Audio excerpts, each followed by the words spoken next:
Hi guys, it's Ksenia. Welcome back to my channel.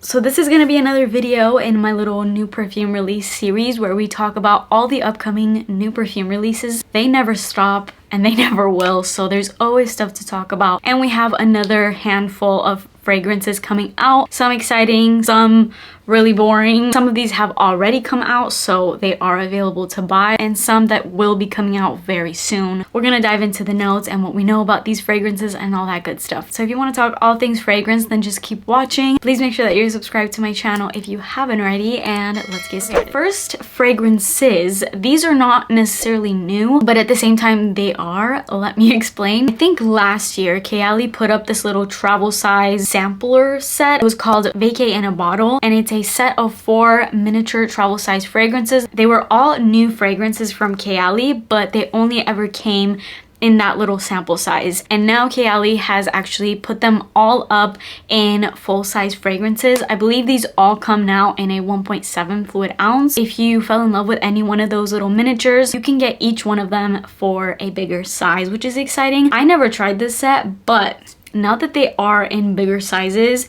there is one that is kind of catching my eye. I'm not gonna lie, they all look really good, but one of them really is making me consider buying it, and that is Maui in a Bottle, which is sweet banana. You know how I've been searching for my banana, which I did find my dream banana scent, which is Yellow Days from Dossier. No, this video is not sponsored.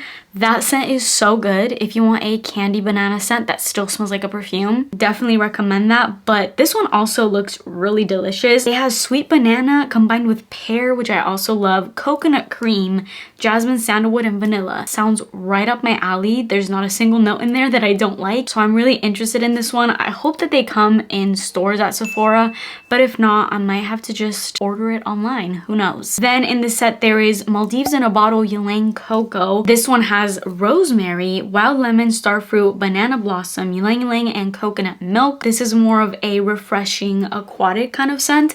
Not really my vibe. Still looks fun, but a little bit fresh for my usual vibe. Then there's Capri in a Bottle Lemon Sugar. This one I'm really not feeling, just because if you watch my channel, you know how I feel about sugary lemony kind of scents. I think they're really nauseating. This one has notes of lemon, sugar, freesia, raspberry, vanilla, and musk. Not a bad combo of notes, but I don't know. And then the last one is Marrakesh in a Bottle Orange Blossom. Definitely the more citrus of the group. This one includes bergamot, orange blossom, pink pepper, Turkish rose, neroli, and cedar.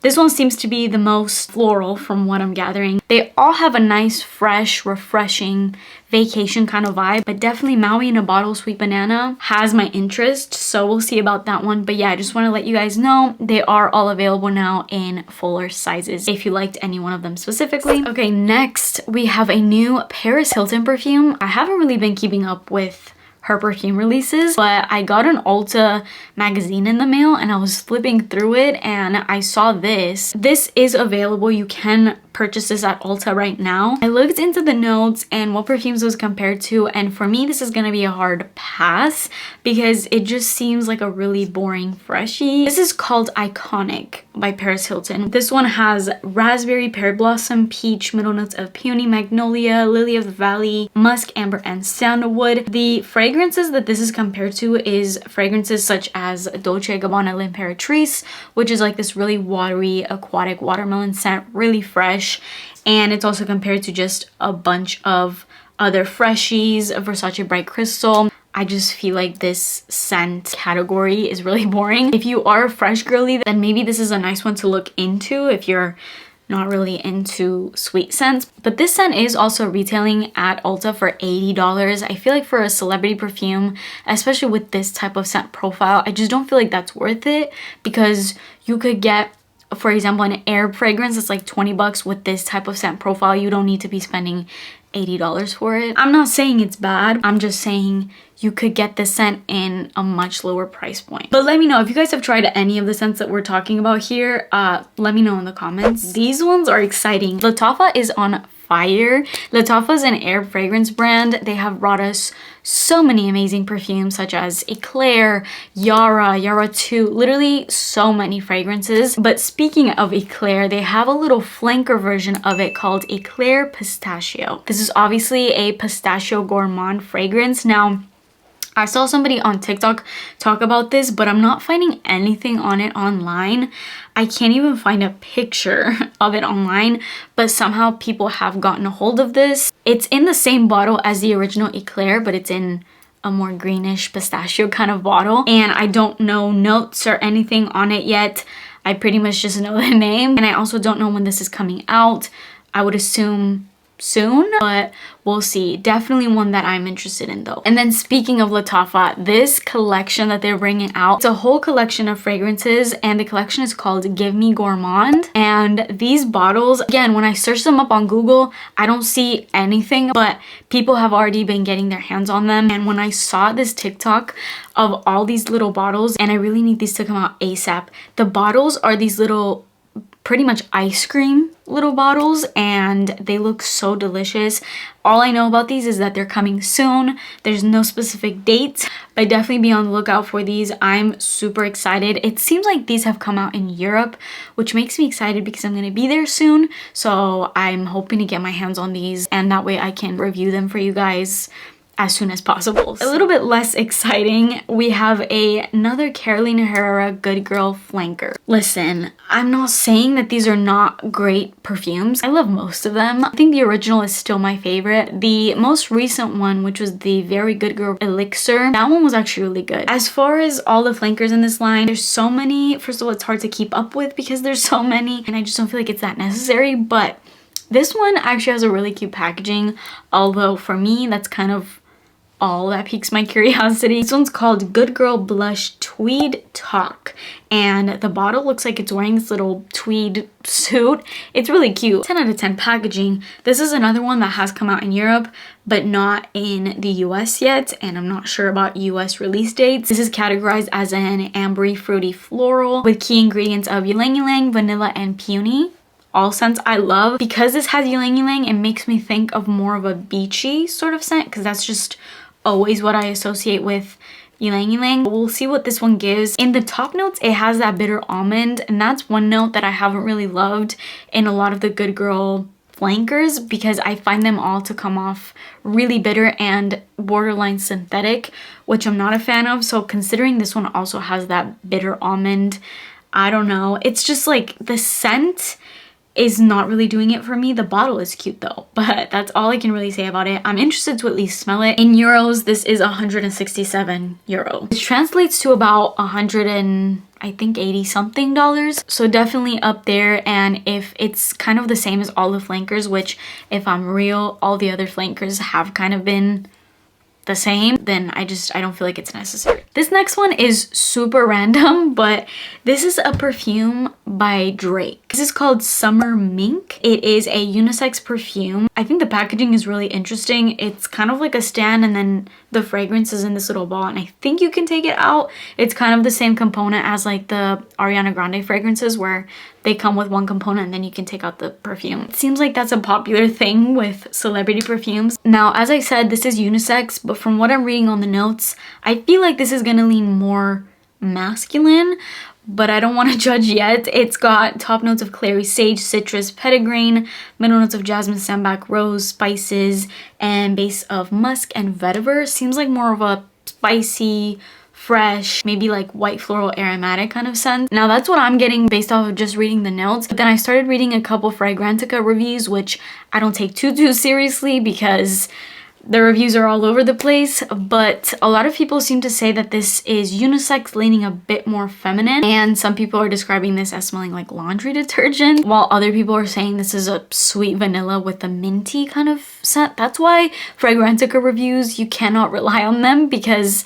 they're vastly different. One person is saying one thing, the other person is saying something completely opposite, so it's nice to get an idea, but don't just base off of your opinions by those reviews. I'm interested to smell this one because I feel like it's unique, especially from a celebrity perfume. So we shall see on this one. It is out and available at Ulta. So yeah, if I'm in Ulta anytime soon, I'm gonna smell this one for sure. This next set of perfumes is by DKNY. They're called the Be Delicious Ice Pop collection. There's 3 perfumes in this collection.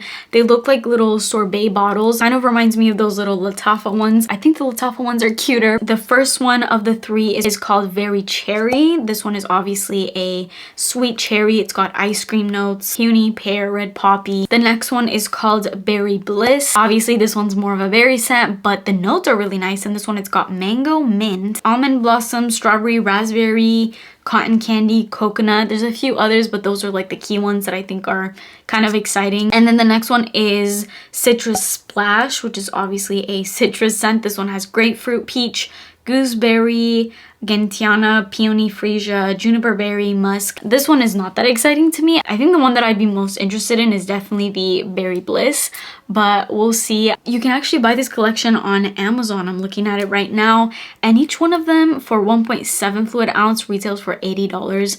I feel like that's kind of a lot because you can find Donna Karan scents at Burlington and Ross. Mind you, this is a new fragrance, so that's why it's so much, but you can find these scents for like $15 to $20. So this is probably a collection where I'd probably wait for it to go to one of those discount stores. Next perfume that I'm a little bored. I'm interested to smell, but I'm bored. And I don't have the highest hope for is a new Chanel Chance perfume. This one's called Chanel Chance Eau Splendide. What I do like about this scent is the purple kind of juice, because I love purple scents and the notes are pretty purple as well. This one has top notes of red fruits, raspberry, rose, violet, peach, middle notes of rose, geranium, iris, and base notes of white musk and cedar. I think out of all of the Chanel Chances, this is probably one that I'd be most interested in. But then I go on fragrances that this is compared to, and I'm seeing again Versace Bright Crystal, and then I'm just bored. I'm not gonna spend over, I think this is over $150 on a perfume that just smells fresh and like laundry. I don't want to judge it too soon because then I look at the notes and I'm like, those are all notes I love so much. So this is one where if it blows me away, then maybe I would buy, but if it's just a nice fresh fragrance, which I don't doubt that it's a nice fresh fragrance, I just don't think that for this price point it's worth it. Like, we have so many good affordable scents with this scent profile now. Next, there is a new Vera Wang fragrance. This one's called Love, and it looks like a engagement ring, which is cute. I'm liking all of the unique bottles in this entire video. All these releases have really unique bottles, which is kind of nice, but it's one of those things where these companies are focusing more on packaging to kind of reel you in, but then the juice is lackluster, whereas it should be the other way around. Obviously, packaging is a nice bonus, but that should just be the icing on the cake, not the whole cake. This one is not my kind of scent. It's a very white floral, fruity, sweet scent. I don't know. It's called Black Currant, which is nice. Pink pepper. I like that too. Then you have tuberose, Indian jasmine, jasmine sambac, vanilla and Brox. I'm just bored. And then the fragrances it's compared to is scents like Prada Paradox, My Way from Giorgio Armani, Viva La Juicy, more basic scents, which I love a lot of these perfumes, but I have most, if not all, these fragrances, so not one that I'm jumping at smelling. Definitely seems like a really generic scent. And then the last scent that I have in this video is actually exciting because I have it right here, and I'm actually going to be filming the review on this one in the video that I'm filming right after this, so be on the lookout for that. This is an Estee Lauder Bronze Goddess flanker. I love the original Bronze Goddess. I think it's the best. There's been a few flankers, none that have really interested me until this one. And as soon as it was released, I went out to Macy's and I picked her up. It was actually a really decent price point. This is a designer scent, and I got this 1.7 fluid ounce bottle for $90. Also, Macy's was having like a 10% off sale, so with tax and everything, I think it came out to 80 bucks, which is really good because some of the celebrity perfumes that we just talked about in this list were $80. Coming from a designer scent, I don't think that it's bad. Now, the packaging of this and the name of it, is totally what got me, so I was so hoping that it would smell good. This is called Bronze Goddess AG. Definitely inspired by the agency, and the packaging is giving Santorini, and then the inside of the packaging is obviously very much giving Santorini. I love the bottle. Just looking at it is just giving European summer vacation, but obviously the juice is more important, and I love the juice. This is a freshie where it's not boring. We talked a lot about boring freshies in this video, but this one, as soon as I saw the notes, I knew it was one I wanted to try. We have bergamot, violet leaf, ylang ylang, notes of fig nectar, bougainvillea, jasmine sambac, and base notes of coconut milk, musk, and sandalwood. This scent just captures all the essence of a European summer vacation. It gives me nostalgia. It is so nice. It smells like summertime, and it makes me so excited. I'm not really gonna get into scent too much in this video because I'm gonna do that in the whole fragrance review of that, but just know I have it, I love it, and I recommend it. Go to your local Macy's and give that one a sniff and let me know what you think. So that is it for this video. I hope you guys enjoyed it. Let me know any new perfume releases that you know about that I didn't cover in this video, and I'll be sure to cover them for my next new perfume releases video. Please subscribe to my channel if you haven't already and turn post notifications on, and I will see you in my next video. Bye.